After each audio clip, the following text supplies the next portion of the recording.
Hey, how's it going? Thank you so much for checking out our blog again. It's Bilal from Neoptima, Amazon Head of Growth.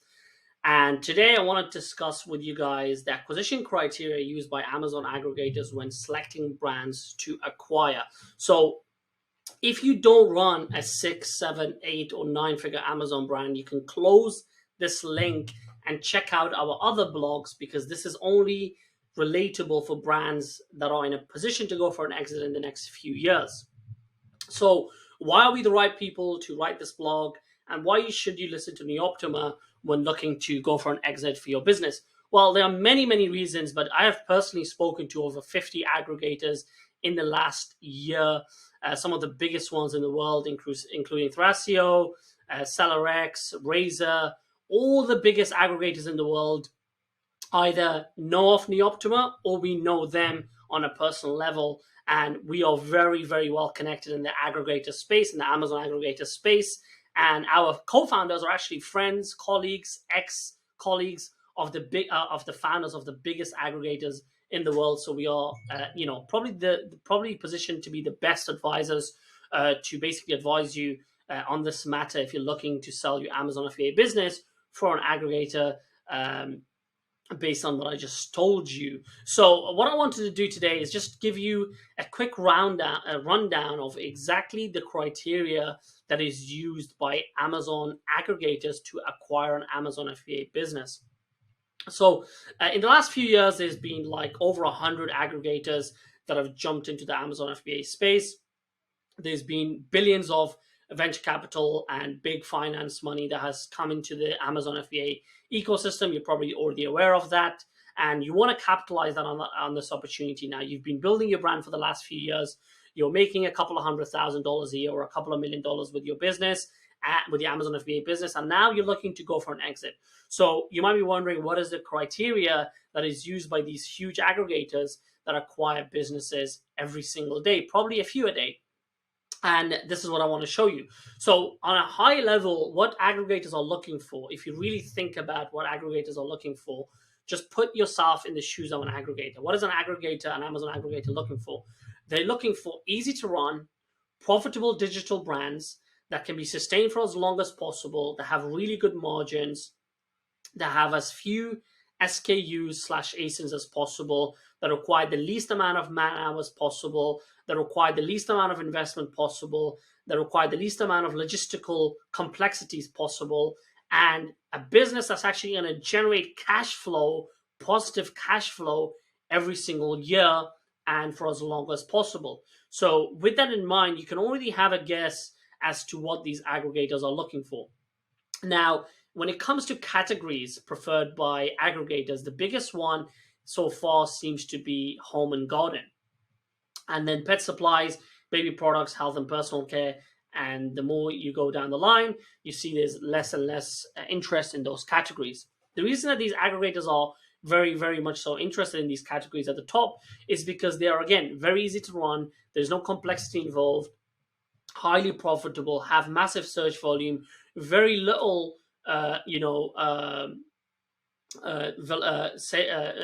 seasonality involved with these categories.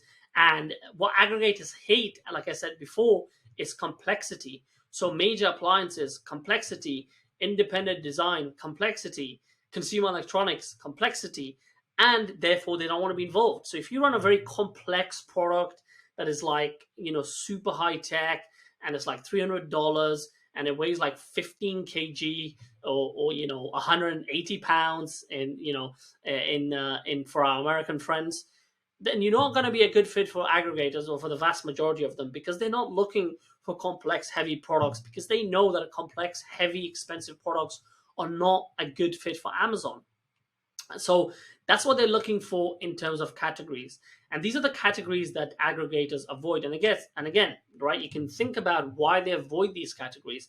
And the reason they avoid them is because there's too much complexity. For example, apparel.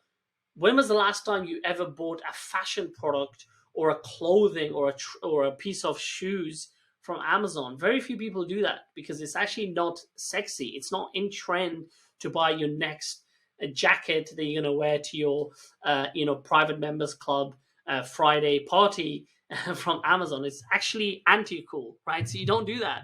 And they know that, so that's why they don't want to get into that category. Supplements. Now, personally, I love the supplements niche, and we actually work with a lot of brands that are doing really well in the supplements space. And as an agency, we love working with supplement brands. But in terms of aggregators, they don't like supplements for a few reasons. One is that there's too much complexity involved in actually listing a product or dealing with Amazon seller support when it comes to supplements. There's too many regulatory different moving parts when it comes to dealing with these kind of products. You need different types of certificates. Amazon doesn't approve them, or they do approve them, and there's a lot of again, there's too much complexity involved. The other thing being is that there's also liability involved as well. If a customer takes one of these supplements and they end up having an allergic reaction, aggregators don't want to be involved with those things, right? They don't want to have to hire a lawyer, go to court, end up paying $1 million for this guy who had an allergic reaction to a supplement. It's just not worth their time or effort or money. So that's why they don't like supplements. Again, any fashion product, as I explained above, electronics, again, too complicated. Different countries require different plugs and all that kind of stuff. Food, same situation as supplements. Cosmetics, I actually disagree with cosmetics, because I think cosmetics is, number one of the biggest categories on Amazon, and number two, I would personally, as an aggregator, definitely acquire some cosmetic brands, because they just happen to be really fast moving. People love buying them. Women are the biggest shoppers online, and they love spending money on cosmetics. So I would personally disagree with cosmetics and toys, even, for that matter. But that's just my opinion. The data is fact, but my opinion is that cosmetics and toys are both amazing niches. And I would personally, if I was an aggregator, I would definitely acquire brands in the toys and cosmetics niche. So if you do run a toys or a cosmetics, if you do run a niche brand in the cosmetics niche or in the toys niche, definitely get in touch with us. We can definitely help you in terms of growing your brand and actually getting exit ready, because the toys or the cosmetics niche might not be popular right now for aggregators, but you never know what's going to happen in 2 years' time.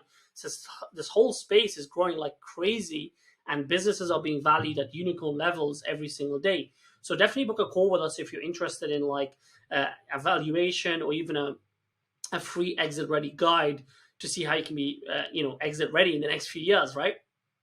What is the in terms of graphical locations? Well, of course, they wanna acquire businesses in countries where Amazon marketplaces are very, very active, right? So it's very hard, for example, to run an Amazon business if you're based in Africa, right? It's going to be much easier if you're based in the US. But in terms of geographical locations, apparently, according to the data, these aggregators don't really care about the location that the business is probably registered in, is what this data is saying.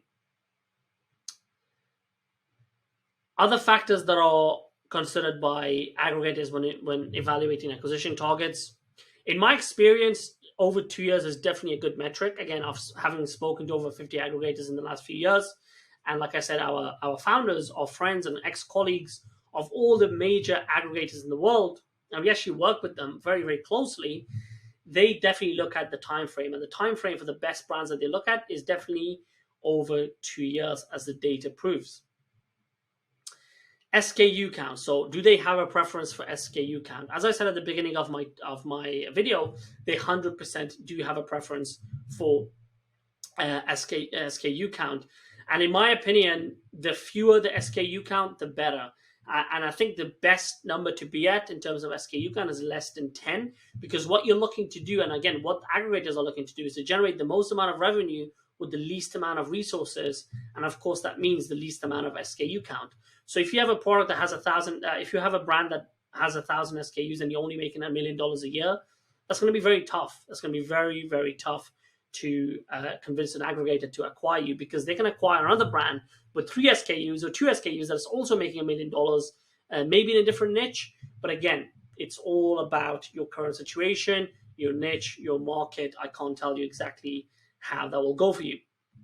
So thank you so much for watching this. Again, if you are in a position to exit your business and you want to have an exit guide a free exit guide in a PDF showing you step by step what you need to do to be exit ready in the next few months or the next few years, put together by the world's biggest aggregators in the last few years and compiled by the Neoptima team. Click the link here, book a call, and I'll personally get on a call with you and I'll break down the PDF that shows you step by step how to be exit ready, step 1, step 2, step 3, step 4, and I'll even share that with you for free. And assuming that we're not a good fit, you can take that with you away for free. And if we're a good fit, I'll tell you more about exactly how Neoptima can help you with our exit ready growth strategy that's extremely valuable for brands that are looking to exit in the next year or two.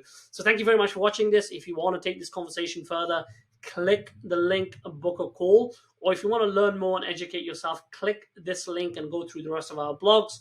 And I'll see you on the next video.